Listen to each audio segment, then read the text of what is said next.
खुद पर ध्यान दो, लोगों पर नहीं, जिंदगी सुधर जाएगी आपकी। एक बार की बात है, एक लड़का था, उसका नाम सबल था, जो नगर में रहता था। वह अपने जीवन से बहुत निराश था। उनकी निराशा का कारण ये था कि वह अब तक अपने जीवन में कुछ नहीं कर रहा था। उसके माता पिता उसे ताने मारते थे कि आपके सभी मित्र कुछ न कुछ कर रहे हैं, लेकिन आप अभी भी घर बैठे हैं। दोस्तों के बीच भी अक्सर उनका मजाक उड़ाया जाता था। वह कहीं जाता तो लोग उससे पूछते कि आप क्या कर रहे हैं, उसे ये बताने में भी शर्म आ रही थी। वह कुछ नहीं कर रहा था। धीरे धीरे उसने रिश्तेदारों से मिलना जुलना कम कर दिया और लोगों से मिलना भी बंद कर दिया।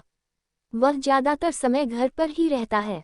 वह अकेला रोता है और भगवान को कोसता है और अपनी किस्मत को दोष देता है। अब उसे अपना जीवन बोझ लगने लगा था। कभी कभी वह सोचता कि कब वह कुछ करने के योग्य बनेगा, और फिर वह सोचता कि जिंदा रहने से अच्छा मर जाना है। एक दिन वह अपने नगर की एक गली से गुजर रहा था। तभी उसने देखा कि एक उपदेशक दुख और परेशानियों पर उपदेश दे रहा है। वह भी उसी भीड़ में सबसे पीछे बैठ गया और गुरु के प्रवचन सुनने लगा। उपदेशक कह रहा था, दुख एक शिक्षक की तरह है, जो हमें जीवन की सच्चाई दिखाता है और हमें जीने का सही तरीका सिखाता है। आप चाहे तो जिंदगी जीना भी सीख सकते हैं। गुरुजी उपदेश दे रहे थे कि तुम चाहो तो कुछ भी हासिल कर सकते हो, और अगर चाहो तो एक कोने में बैठकर रो सकते हो। इन सभी बातों को सबल ध्यान से सुन रहा था, लेकिन शिक्षक की यह बातें पसंद नहीं आई। उसने खड़े होकर कहा कि कुछ भी सिखाने से दुख दूर नहीं होता। इसमें केवल दर्द होता है, दुख की पीड़ा अनंत है, ऐसा लगता है कि इसके बाद कुछ होने वाला नहीं है। इससे कुछ भी फर्क नहीं पड़ता है, इसके सामने तो मौत भी छोटी लगती है। उपदेशक ने कहा, फिर तुम्हारा दुख क्या है? सबल ने उसके सामने अपनी सारी व्यथा सुनाई और पूछा, मेरे दुख का कोई उपाय है तुम्हारे पास? ये सुनकर शिक्षक मुस्कुराए और बोले, तुम उस दिन मेरे पास आओ जब आपके जीवन में वास्तविक दर्द हो। मैं आपकी समस्या का समाधान अवश्य करूंगा। ये कहकर गुरु वहां से चला गया। सबल ने सोचा, कहीं मेरा दुख नकली तो नहीं है? क्या मैं जिस दर्द से गुजर रहा हूं वह नकली है? मेरा दुख कोई नहीं समझ सकता। जब माँ बाप नहीं समझते तो गुरु क्या समझेगा? उनके दुखों से व्यथित होकर सबल ने एक फैसला लिया कि अब वह कुछ करेगा। सबल ने एक छोटा व्यवसाय शुरू किया, पर उसे सफलता नहीं मिल रही थी। लेकिन उसके घरवाले पूछते हैं कि क्या वह कुछ कोशिश कर रहा है। वह अपने व्यवसाय में लगा रहा और धीरे धीरे उन्हें सफलता मिलने लगी। फिर उसने गति पकड़ी और केवल 3 साल के अंदर ही वह एक बड़ा बिजनेसमैन बन गया। अब सबल के आसपास ऐसे कई लोग थे जो उसकी परवाह करता था, जो उससे प्यार करता था। अब उनके परिवार के सदस्य भी उसकी तारीफ करते नहीं थक रहे थे। दिन ब दिन उसके मित्रों की संख्या बढ़ती जा रही थी। अब वह अपनी जिंदगी से बहुत खुश था। उनके कुछ दोस्तों ने उन्हें सलाह दी कि जब आप एक बड़ा बिजनेसमैन बनकर बहुत खुश हैं, तो सोचिए आपको कितनी खुशी होगी अगर आप इस शहर और इस राज्य के सबसे बड़े बिजनेसमैन बन जाते हैं। कितने लोग आपसे जुड़ना चाहेंगे, आपकी कितनी बड़ी ख्याति होगी, और स्वयं राजा भी आपसे दोस्ती करना चाहेंगे और जरूरत पड़ने पर ही आपसे पैसे उधार लेंगे। दोस्तों की यह बात सबल के मन में घर कर गई। अब वह और पैसे कमाने की कोशिश करने लगा, लेकिन उसे ये सब बहुत ही जल्दी चाहिए था। वह समय बर्बाद नहीं करना चाहता था। उनका अधिकांश समय इन चीज़ों को प्राप्त करने में गलाने लगा, इसलिए वह ऐसे काम करने लगा जो सही नहीं था। उसने बड़ा उधार लेना शुरू कर दिया। उसके दोस्तों से पैसे की मात्रा और अधिक मुनाफा कमाने के लालच में वह अपने माल में मिलावट करने लगा। उसने अन्य व्यापारियों के खिलाफ भी साजिश रची और उन्हें डराया धमकाया, जैसा उसके दोस्त कहते थे वैसा ही करता था। वह इन तरीकों से ज्यादा पैसा कमा रहा था, पर अब उसके जीवन में पहले जैसा चैन न था। उनके मन की शांति गायब हो गई थी और वह रात को सो नहीं पाता था। वह हंगामे में रहता था। वह सब कुछ पाकर भी उन्हें किसी चीज में सुख नहीं मिल रहा था। एक दिन सबल अपनी गाड़ी में कहीं जा रहा था। तभी रास्ते में उन्हें उपदेशक का आश्रम दिखाई दिया। वह रुका और गुरु के पास जाकर बोला, संत, आपने मुझे मेरे पास आने के लिए कहा था जब मेरे जीवन में सच्चा दुख आता है। अब मैं बहुत दुखी हूँ कि मेरी नींद हराम हो गई है, मुझे कहीं भी शांति नहीं मिल रही है। इस प्रकार सबल ने अपनी सारी समस्याएं गुरु को बता दी। गुरु ने कहा, जब तुम पहली बार मुझसे मिलने आए थे तब भी तुम किसी दुख में थे, आपने उस दर्द से क्या सीखा? सबल ने कहा कि सिर्फ सोचने और चिंता करने से कुछ नहीं होता।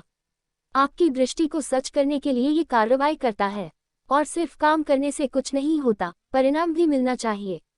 जब आपको लगता है कि आपका लक्ष्य हासिल नहीं होने वाला, तब राह में चाहे कितनी भी मुश्किलें आ जाएं, मन कितना भी निराश क्यों न हो, कितना भी लगता हो कि अब कुछ नहीं होने वाला है, तभी विश्वास करें, मैं जो भी कर रहा हूँ उसमें अवश्य सफल होऊंगा। खुद पर ध्यान दो, लोगों पर नहीं। लोग केवल सफल लोगों का सम्मान करते हैं। कोई कितना भी अच्छा क्यों न हो, वह हमेशा लोगों की नज़रों में बोझ बने रहते हैं। ये सब सुनकर उपदेशक मुस्कुराया और बोला, जब आपके पास है तो ये वास्तविक दुख नहीं है। अपने जीवन में वास्तविक दुख आए तब मेरे पास आओ, मैं उसे ठीक कर दूंगा। सबल ने जाते समय साधु को सोने के सिक्कों से भरा घड़ा भेंट किया। घड़े को देखकर गुरु ने कहा कि यह मेरे किसी काम का नहीं है, उस पेड़ के नीचे गड्ढा खोदकर गाड़ दो। सबल ने घड़े को पेड़ के नीचे दबा दिया, जैसा कि गुरु ने बताया, और वहां से चला गया। कुछ दिनों से कारोबार ठीक चल रहा था, लेकिन व्यापार के गलत तरीके के कारण धीरे धीरे उसे व्यापार में घाटा होने लगा। उसकी सारी दौलत धीरे धीरे खत्म होने लगी और एक दिन ऐसा भी आया जब उसके पास कुछ भी नहीं बचा और उस पर कर्ज का बोझ चढ़ गया था, परंतु वह निश्चिंत था, क्योंकि उसने अपना सारा कर्ज अपने दोस्तों से लिया था। उसने सोचा कि उसके दोस्त बुरे वक्त में उनके साथ खड़े रहेंगे, लेकिन ऐसा कुछ नहीं हुआ। जैसे ही बुरा वक्त आया, दोस्त पहले उससे कर्ज मांगने लगे।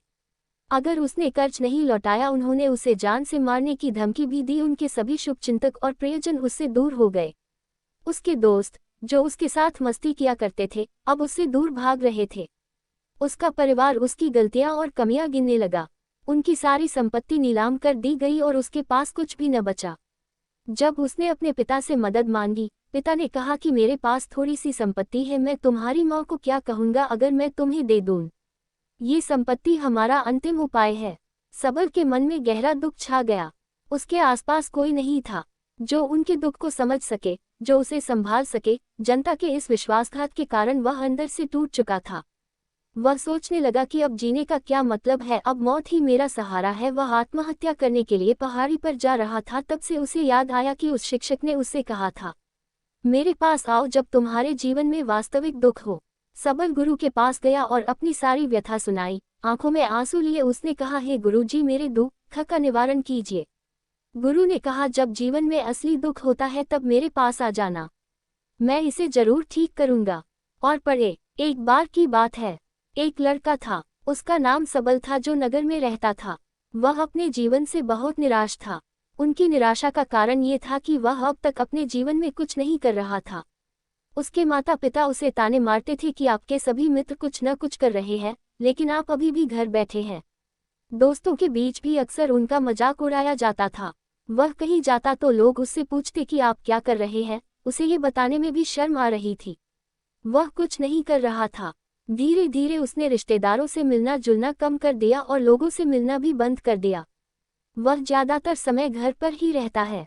वह अकेला रोता है और भगवान को कोसता है और अपनी किस्मत को दोष देता है। अब उसे अपना जीवन बोझ लगने लगा था। कभी कभी वह सोचता कि कब वह कुछ करने के योग्य बनेगा, और फिर वह सोचता कि जिंदा रहने से अच्छा मर जाना है। एक दिन वह अपने नगर की एक गली से गुजर रहा था। तभी उसने देखा कि एक उपदेशक दुख और परेशानियों पर उपदेश दे रहा है। वह भी उसी भीड़ में सबसे पीछे बैठ गया और गुरु के प्रवचन सुनने लगा। उपदेशक कह रहा था, दुख एक शिक्षक की तरह है, जो हमें जीवन की सच्चाई दिखाता है और हमें जीने का सही तरीका सिखाता है। आप चाहें तो जिंदगी जीना भी सीख सकते हैं। गुरुजी उपदेश दे रहे थे कि तुम चाहो तो कुछ भी हासिल कर सकते हो, और अगर चाहो तो एक कोने में बैठकर रो सकते हो। इन सभी बातों को सबल ध्यान से सुन रहा था, लेकिन शिक्षक की यह बातें पसंद नहीं आई। उसने खड़े होकर कहा कि कुछ भी सिखाने से दुख दूर नहीं होता। इसमें केवल दर्द होता है। दुख की पीड़ा अनंत है। ऐसा लगता है कि इसके बाद कुछ होने वाला नहीं है। इससे कुछ भी फर्क नहीं पड़ता है। इसके सामने तो मौत भी छोटी लगती है। उपदेशक ने कहा, फिर तुम्हारा दुख क्या है? सबल ने उसके सामने अपनी सारी व्यथा सुनाई और पूछा, मेरे दुख का कोई उपाय है तुम्हारे पास? ये सुनकर शिक्षक मुस्कुराए और बोले, तुम उस दिन मेरे पास आओ जब आपके जीवन में वास्तविक दर्द हो। मैं आपकी समस्या का समाधान अवश्य करूंगा। ये कहकर गुरु वहां से चला गया। सबल ने सोचा, कहीं मेरा दुख नकली तो नहीं है? क्या मैं जिस दर्द से गुजर रहा हूं वह नकली है? मेरा दुख कोई नहीं समझ सकता। जब माँ बाप नहीं समझते तो गुरु क्या समझेगा? उनके दुखों से व्यथित होकर सबल ने एक फैसला लिया कि अब वह कुछ करेगा। सबल ने एक छोटा व्यवसाय शुरू किया। पर उसे सफलता नहीं मिल रही थी। लेकिन उसके घरवाले पूछते हैं कि क्या वह कुछ कोशिश कर रहा है। वह अपने व्यवसाय में लगा रहा और धीरे धीरे उन्हें सफलता मिलने लगी। फिर उसने गति पकड़ी और केवल 3 साल के अंदर ही वह एक बड़ा बिजनेसमैन बन गया। अब सबल के आसपास ऐसे कई लोग थे जो उसकी परवाह करता था, जो उससे प्यार करता था।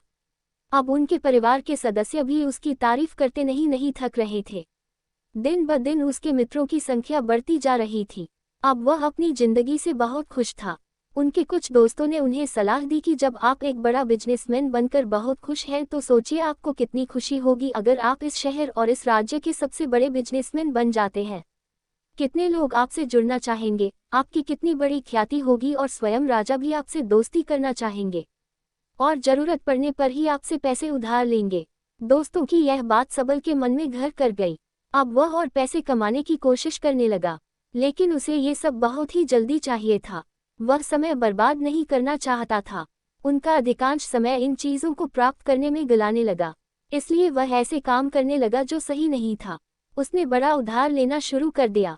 उसके दोस्तों से पैसे की मात्रा और अधिक मुनाफा कमाने के लालच में वह अपने माल में मिलावट करने लगा। उसने अन्य व्यापारियों के खिलाफ भी साजिश रची और उन्हें डराया धमकाया। जैसा उसके दोस्त कहते थे वैसा ही करता था। वह इन तरीकों से ज्यादा पैसा कमा रहा था, पर अब उसके जीवन में पहले जैसा चैन न था। उनके मन की शांति गायब हो गई थी और वह रात को सो नहीं पाता था। वह हंगामे में रहता था। वह सब कुछ पाकर भी उन्हें किसी चीज में सुख नहीं मिल रहा था। एक दिन सबल अपनी गाड़ी में कहीं जा रहा था, तभी रास्ते में उन्हें उपदेशक का आश्रम दिखाई दिया। वह रुका और गुरु के पास जाकर बोला, संत आपने मुझे मेरे पास आने के लिए कहा था जब मेरे जीवन में सच्चा दुख आता है। अब मैं बहुत दुखी हूँ कि मेरी नींद हराम हो गई है। मुझे कहीं भी शांति नहीं मिल रही है। इस प्रकार सबल ने अपनी सारी समस्याएं गुरु को बता दी। गुरु ने कहा, जब तुम पहली बार मुझसे मिलने आए थे तब भी तुम किसी दुख में थे। आपने उस दर्द से क्या सीखा? सबल ने कहा कि सिर्फ सोचने और चिंता करने से कुछ नहीं होता। आपकी दृष्टि को सच करने के लिए ये कार्रवाई करता है, और सिर्फ काम करने से कुछ नहीं होता, परिणाम भी मिलना चाहिए। जब आपको लगता है कि आपका लक्ष्य हासिल नहीं होने वाला, तब राह में चाहे कितनी भी मुश्किलें आ जाएं, मन कितना भी निराश क्यों न हो, कितना भी लगता हो कि अब कुछ नहीं होने वाला है, तभी विश्वास करें, मैं जो भी कर रहा हूँ उसमें अवश्य सफल होऊंगा। खुद पर ध्यान दो, लोगों पर नहीं। लोग केवल सफल लोगों का सम्मान करते हैं। कोई कितना भी अच्छा क्यों न हो, वह हमेशा लोगों की नजरों में बोझ बने रहते हैं। ये सब सुनकर उपदेशक मुस्कुराया और बोला, जब आपके पास है तो ये वास्तविक दुख नहीं है। अपने जीवन में वास्तविक दुख आए तब मेरे पास आओ, मैं उसे ठीक कर दूंगा। सबल ने जाते समय साधु को सोने के सिक्कों से भरा घड़ा भेंट किया। घड़े को देखकर गुरु ने कहा कि यह मेरे किसी काम का नहीं है। उस पेड़ के नीचे गड्ढा खोदकर गाड़ दो। सबल ने घड़े को पेड़ के नीचे दबा दिया, जैसा कि गुरु ने बताया, और वहां से चला गया। कुछ दिनों से कारोबार ठीक चल रहा था, लेकिन व्यापार के गलत तरीके के कारण धीरे धीरे उसे व्यापार में घाटा होने लगा। उसकी सारी दौलत धीरे धीरे खत्म होने लगी और एक दिन ऐसा भी आया जब उसके पास कुछ भी नहीं बचा और उस पर कर्ज का बोझ चढ़ गया था, परंतु वह निश्चिंत था, क्योंकि उसने अपना सारा कर्ज अपने दोस्तों से लिया था। उसने सोचा कि उसके दोस्त बुरे वक्त में उनके साथ खड़े रहेंगे, लेकिन ऐसा कुछ नहीं हुआ। जैसे ही बुरा वक्त आया, दोस्त पहले उससे कर्ज मांगने लगे। अगर उसने कर्ज नहीं लौटाया, उन्होंने उसे जान से मारने की धमकी भी दी। उनके सभी शुभचिंतक और प्रियजन उससे दूर हो गए।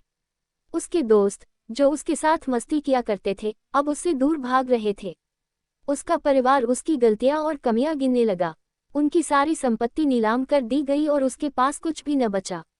जब उसने अपने पिता से मदद मांगी, पिता ने कहा कि मेरे पास थोड़ी सी संपत्ति है, मैं तुम्हारी माँ को क्या कहूँगा अगर मैं तुम्हें दे दूँ। ये संपत्ति हमारा अंतिम उपाय है। सबल के मन में गहरा दुख छा गया। उसके आसपास कोई नहीं था जो उनके दुख को समझ सके, जो उसे संभाल सके। जनता के इस विश्वासघात के कारण वह अंदर से टूट चुका था। वह सोचने लगा कि अब जीने का क्या मतलब है, अब मौत ही मेरा सहारा है। वह आत्महत्या करने के लिए पहाड़ी पर जा रहा था, तब से उसे याद आया कि उस शिक्षक ने उससे कहा था, मेरे पास आओ जब तुम्हारे जीवन में वास्तविक दुख हो। सबल गुरु के पास गया और अपनी सारी व्यथा सुनाई। आंखों में आंसू लिए उसने कहा, हे गुरुजी, मेरे दुख का निवारण कीजिए। गुरु ने कहा, जब जीवन में असली दुख होता है तब मेरे पास आ जाना, मैं इसे जरूर ठीक करूंगा। और पढ़े success mantra. Motivation story in Hindi. Sabal ने कहा कि ये क्या हो रहा है, मेरी जिंदगी में अभी दुख नहीं है तो आखिर असली दुख क्या है। गुरुजी ने सबसे कहा कि पहले आप मुझे बताओ, आपने अपने दुख से क्या सीखा। सबल ने कहा कि मैंने वह सीखा, जो लोग हमारे जीवन में आते हैं वह हमारी सफलता और प्रगति के कारण वो हमें धोखा जरूर देंगे, क्योंकि बुरे समय में वे हमारे साथ नहीं खड़े होंगे। वे अच्छे समय में ही हमारा फायदा उठाएंगे और बुरे समय में हमें छोड़ देंगे। उन लोगों पर ही भरोसा करें जो हमारे बुरे समय में हमारे साथ खड़े रहते हैं, लेकिन ऐसे लोग बहुत कम होते हैं, लेकिन जिनके पास है उन्हें उनकी सराहना करनी चाहिए, उनका अपमान नहीं करना चाहिए। मैंने कभी भी किसी के खिलाफ साजिश नहीं रखना चाहिए। अपना काम ईमानदारी और धैर्य से करें और कभी लालची मत बनो। अपने सारे दुख दर्द और अनुभव बयां करने के बाद सबल गुरुजी के सामने आंखों में आंसू लिए बैठ गया। कुछ देर बाद साधु उठे और पेड़ के नीचे एक गड्ढा खोदा और घड़ा निकाल लिया, जो सोने के सिक्कों से भरा हुआ था। उसने सबल को देकर कहा, मेरे पास आओ जब तुम्हारे जीवन में वास्तविक दुख हो। सबल ने अपने शिक्षक को धन्यवाद दिया और उसे प्रणाम करके चला गया। उस पैसे से उन्होंने एक छोटा सा व्यवसाय शुरू किया। अब वह छोटा व्यापारी बनकर भी खुश है। उन्होंने पूरी लगन और ईमानदारी से कारोबार किया। जल्द ही वह अपने शहर का एक बड़ा व्यापारी बन गया। उनका जीवन सुख सुविधाओं से भरा हुआ था। लेकिन कोई कितना भी अच्छा क्यों न हो, लेकिन जीवन में दुख आता है तो सबल के जीवन में भी दुख आते थे। अपने माता पिता की मृत्यु के रूप में वे दोनों एक ही दिन मर गए। सबल अपने माता पिता से बहुत प्यार करता था, इसलिए उनके निधन से उन्हें गहरा सदमा लगा। वह शवों को ले गया, दोनों को शमशान घाट ले गया, जहां अंतिम संस्कार किया गया। वहां उसने अपने माता पिता का शव जलता हुआ देखा तो उनका मन बेचैन हो उठा। उसके मन में कई सवाल उठने लगे। वह घर वापस आ गया, इसलिए उसने अपने माता पिता के घर और संपत्ति को देखा, जिसके लिए उनके पिता हमेशा लड़ते रहे। आज जो छूटा पड़ा है, जिन्होंने इसकी देखभाल की, इसके लिए लड़ने वाले इस दुनिया से चले गए। उसके पिता ने जो कुछ कमाया वह सब यही रह गया। एक दिन पहले तक उसके पिता मारपीट करते थे किसी के साथ उसकी संपत्ति के लिए। आज वो खुद इस दुनिया से चले गए। उसका मन ऐसे अनेक विचारों के बवंडर में था। वह अंदर से अकेला और डरा हुआ महसूस कर रहा था। वह खाली महसूस कर रहा था। उसे लगा कि कुछ है, वह समझ नहीं सका, इसलिए वह गुरु के पास गया। उसे देखकर गुरुजी ने कहा, क्या जीवन में कोई दुख है? सबल ने कहा, वैसे तो जीवन में कोई दुख नहीं है, सब कुछ अच्छा चल रहा है, लेकिन आज मेरे माता पिता का देहांत हो गया है। मैं इस घटना से बेहद दुखी और परेशान हूँ। गुरुजी ने कहा, इसमें दुखी होने की क्या बात है? एक दिन सबके अपनों को मरना है, कोई न कभी जिया है और न कभी रहेगा। एक दिन तुझे भी मरना है, शायद तुम कल ही मर जाओगे, या आप आज भी मर सकते हो। सबल ने कहा, क्या कह रहे हो गुरुजी? मैं भी मर जाऊंगा, लेकिन मैं अभी जवान हूँ। गुरु ने कहा कि सब जी रहे हैं इस भ्रम में कि मृत्यु केवल दूसरों को आती है, बड़ों के पास ही आती है, लेकिन जवान और बूढ़े मर जाते हैं, बच्चे मर जाते हैं। मौत का उम्र से कोई लेना देना नहीं है, ये सभी को प्रभावित करता है।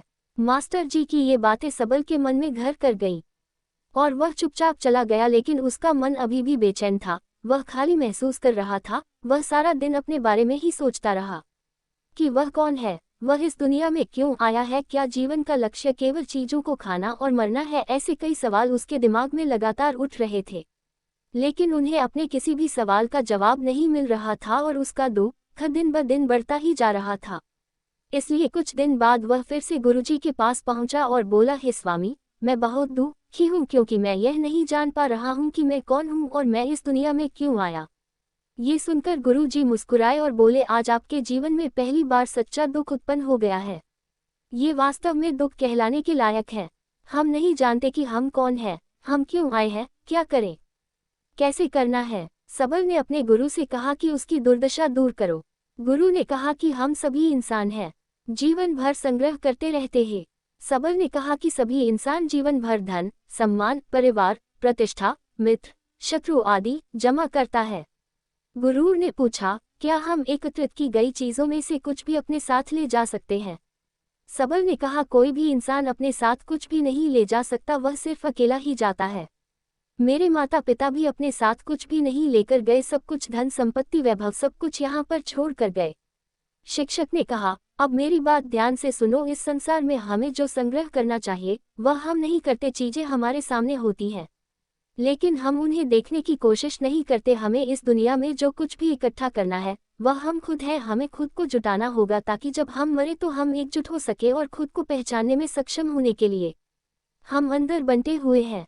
हम प्यार, नफरत, गुस्सा, ईर्ष्या में बंटे हुए हैं। क्रूरता, धन, स्थिति, प्रतिष्ठा, सम्मान, पहचान, धर्म, जाति, सैकड़ों हजारों ऐसी चीजों और इच्छाओं में हम विभाजित हैं और टुकड़ों में जीवन जी रहे हैं। इस विभाजन के कारण हमारी चेतना कभी एक नहीं हो सकती। हमारी चेतना शक्ति बिखरी हुई है, इसलिए हमारे पास इतना समय नहीं है, इतनी ऊर्जा नहीं कि हम मुड़ सकते हैं और अपने भीतर देख सकते हैं। वास्तव में धन, सम्मान और सुविधाओं का अभाव, लोग इसे दुख समझते हैं और जीवन भर के लिए जो दुख कहकर रोते रहते हैं।